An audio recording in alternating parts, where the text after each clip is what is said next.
Meta a fait l'annonce il y a quelques jours de Llama 3.1 avec la sortie de 3 nouveaux modèles.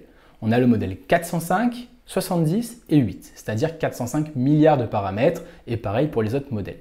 Donc on va voir dans cette vidéo le test complet de Llama 3.1 et qu'est-ce que ça va réellement changer. Tout d'abord, au niveau des cas d'utilisation, là vraiment rien de révolutionnaire, ça fonctionne exactement comme les autres LLM. Vous avez un prompt, vous le rentrez et ça va vous faire une sortie avec du texte, des images ou par exemple encore du codage.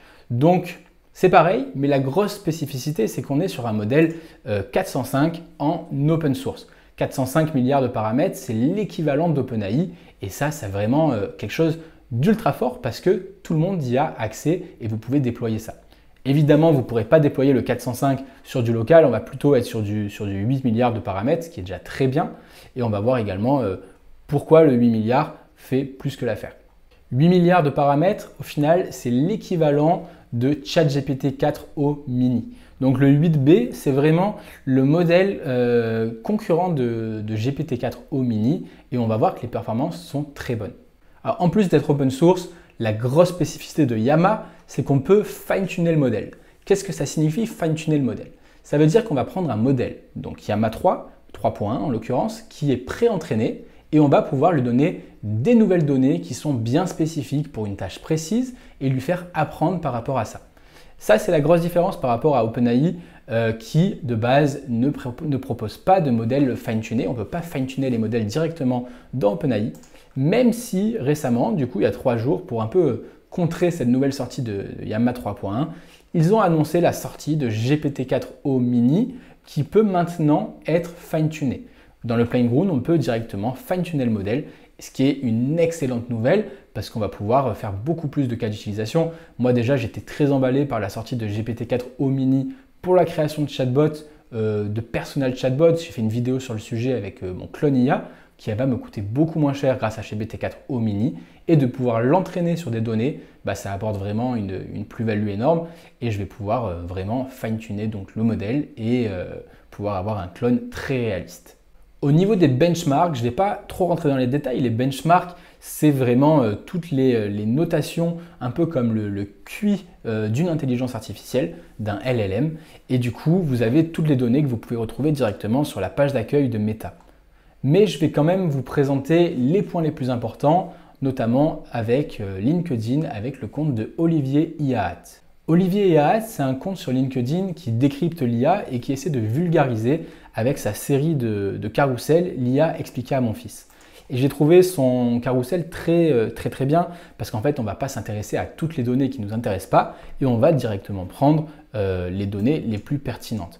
Donc comme on a pu voir déjà précédemment, le modèle le plus gros fait 405 milliards de paramètres, qui est similaire à GPT-4o d'OpenAI, mais la grosse différence, c'est qu'il est open source. Au niveau de la fenêtre de contexte, on est à 128 000 tokens, ce qui signifie qu'il peut gérer une grosse plage de texte, et là c'est pareil une fois de plus, on est similaire à GPT-4o. Niveau mathématiques, on voit que le nouveau modèle Llama 3.1 est un peu supérieur à GPT-4o, mais dans les deux cas, on reste vraiment sur le haut du panier et on a vraiment deux modèles qui sont ce qu'on trouve de mieux actuellement.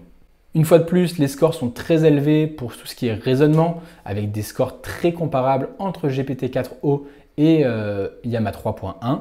Et il est également très bon dans les tâches de codage, même s'il a une note un petit peu inférieure à celle de GPT-4o. Enfin voilà, vous aurez compris, on est vraiment sur deux modèles très similaires et c'est donc pas une révolution par rapport au modèle, par rapport à ce qu'on a déjà, mais c'est vraiment une révolution par rapport au côté open source. Et il faut bien comprendre en fait que le côté open source plus la possibilité de fine-tuner le modèle, on arrive sur quelque chose qui pourrait potentiellement être dangereux. Dangereux parce qu'on n'est plus juste sur des grands pays qui contrôlent des IA avec des structures, etc. Ça veut dire que n'importe qui peut avoir accès à ce modèle 405 et potentiellement en faire ce qu'il veut avec les meilleurs modèles disponibles aujourd'hui. On va désormais voir un cas d'utilisation concret avec Grok. Grok, c'est une plateforme cloud où vous pouvez du coup utiliser directement les modèles tels que Llama 3, etc. Sans avoir besoin de l'installer en local. Et la grosse force de Grok, c'est que c'est ultra rapide et vous allez voir ça directement, surtout quand on mélange Grok et Llama 3.1.8. Donc comme vous pouvez voir au niveau des modèles, on peut utiliser le 3.8 ou le 3.70. on va rester sur le 3.1.8 et on va directement lui parler par vocal. Premier exemple, on va lui dire qu'on va faire un voyage à Marseille sur une journée et de nous prévoir un plan de route. Je passe le week-end à Marseille et j'aimerais bien que tu me fasses un plan de route avec petit déjeuner, repas, dîner du soir et toutes les activités que je pourrais faire. Je vais loger sur le Vieux-Port.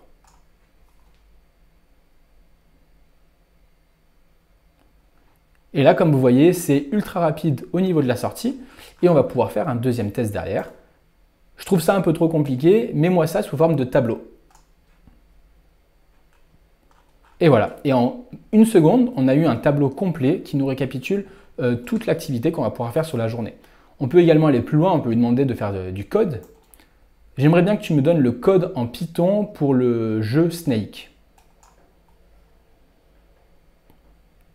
Et là, c'est magnifique, en quelques secondes seulement, on a tout un code Python qu'on a juste à rentrer par exemple dans Replit et du coup, ça va nous sortir notre jeu codé par Yama 3.1.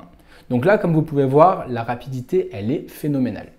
Au niveau rédaction pure, c'est très bon ce que fait Yama 3.1, au même titre que GPT-4o, mais le leader aujourd'hui, ça reste toujours quand même Claude 3.5, qui a vraiment les meilleures performances là-dedans, qui passe les tests de détecteur d'IA.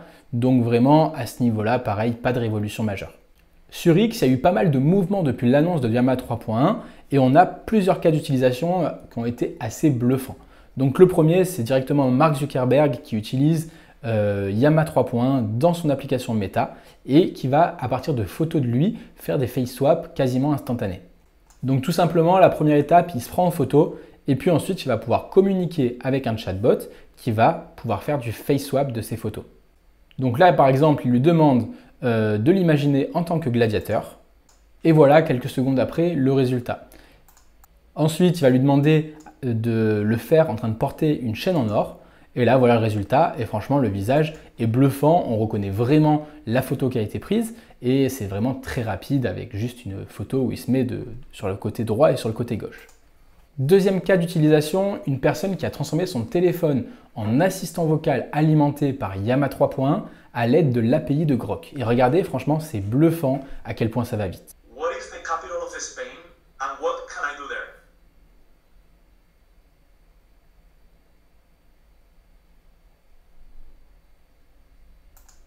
Donc les résultats sont hyper intéressants et on voit tout le potentiel en utilisant Grok et donc Yama 3.1.